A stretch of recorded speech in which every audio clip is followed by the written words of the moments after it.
Episode 48, The Iron Chancellor. In Duke Alberto's secret hideout, they discussed their next move. According to the Duke's intelligence, the Emperor was being held in confinement by Chancellor Rowan in the deepest part of the Imperial Palace, and all his contact with the outside world was cut off. The Chancellor was handling all state affairs autocratically, under the pretext that the Emperor was gravely ill. There is only one way to meet the Emperor directly, the Duke said.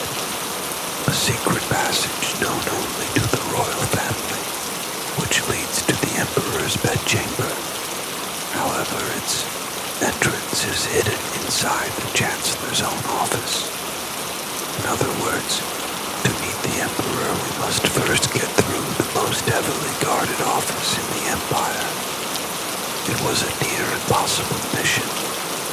The Chancellor's office was protected not only by the Obsidian Watchers, but also by the Empire's finest mages and traps. If we can't break in directly, we'll have to lure him out, Rain said. And while he is away, we get in. Is there a way to lure the Chancellor out of his office? He's a man who rarely leaves his post. Every person has a weakness. A smile touched Ryan's lips. Even that Iron Chancellor must have a crack we can exploit. Ryan began to gather all information on Chancellor Rowan through Duke Alberto and Serafina. He was a self-made man of common birth who had risen to his position through his own ability and ruthlessness. He despised corrupt nobles and fanatically believed in the absolute power and order of the Empire. He had no family, no friends. Only a fanatical loyalty to the Empire seemed to be his entire existence. But Ryan discovered a tiny yet decisive clue in his past records. Before he became Chancellor in his youth, Rowan had a fiancée. She died in an unfortunate magical accident, and rumor had it that the corrupt noble family he despised was behind it. After that incident, it was said, he became a man of steel, devoid of emotion. His weakness is hatred, and his obsession with the past. Ryan planned another audacious con. He would create false evidence related to Rowan's dead fiancée to lure him to a specific location in the capital. He contacted the Ivory Spire and secretly summoned a mage who could create an illusion identical to Rowan's fiancée, and a forger who could perfectly replicate her handwriting. The operation was meticulously prepared.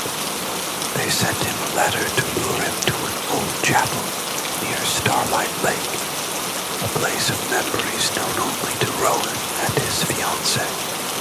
The letter contained the ominous phrase, "I know the entire truth of your past." When Chancellor Rowan received the letter, he initially thought it was a trap, but he lost his reason upon seeing his dead fiancée's handwriting and a code that only she would know. To eliminate the person who knew of his past, he headed to the chapel himself, taking only a minimal escort. The very moment he left his office, Rian, Serafina, and Ilara slipped into the shadows of the Imperial Palace. The most dangerous infiltration into the very heart of the Empire had begun. Episode 49, The Chancellor's Office.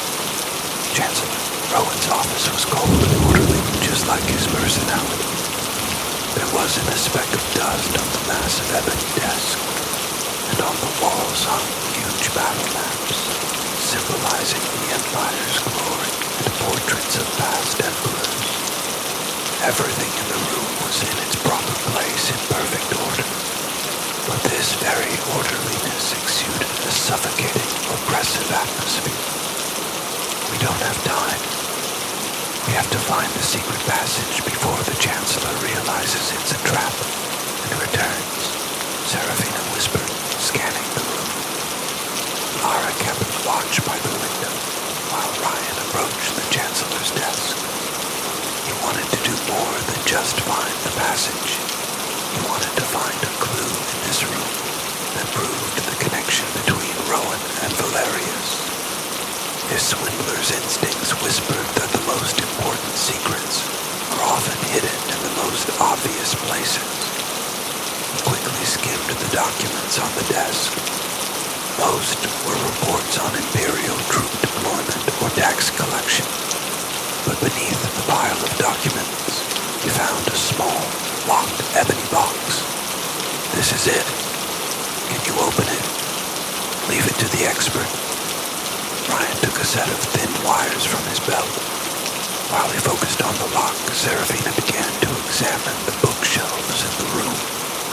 She was trying to recall a faint memory of a secret passage her father had told her about when she was a child. "My father used to say, the true strength of the Empire lies in its history, not its sword, and that there was some secret behind the portrait of the first Emperor, Aurelius the Great." She approached the massive portrait of Aurelius the Great. As she carefully pressed a specific part of the frame, the portrait slid aside with a grinding sound, revealing a hidden space. Inside was a safe with a complex dial. Just then, Ryan succeeded in opening the ebony box with a click. Inside the box were several letters. They were secret correspondences sent from Lord Valerius to Chancellor Rowan. The letters mentioned the fragments of the void, along with a proposal from Valerius to let the Chancellor monopolize the Empire's magical technology after suppressing the Ivory Spire, and Rowan's reply condoning it. It was perfect evidence. "I found it. Now, if I could just open this safe." But the safe's dial wasn't made of simple numbers. It was a series of difficult questions about the Empire's history. It would take a significant amount of time to solve. Damn it, there's no time. At that exact moment, a commotion was heard from outside. Chancellor Rowan was returning faster than they had anticipated.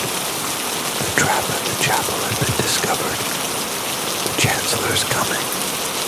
"We didn't even buy 5 minutes," Lara shouted from the window. It was a moment of choice. Escape now with the evidence, or risk everything to meet the Emperor. "Serafina, you stay and open the safe. Lara and I will hold back that monster," Ryan decided. "With just the two of you, the time for clever tricks is over. Now we have to buy time with force." Rian smiled bitterly, tucking Valerius's letters into his tunic. "If we fail, you are the last hope. Take this evidence to Duke Alberto and rally the nobles of the Empire."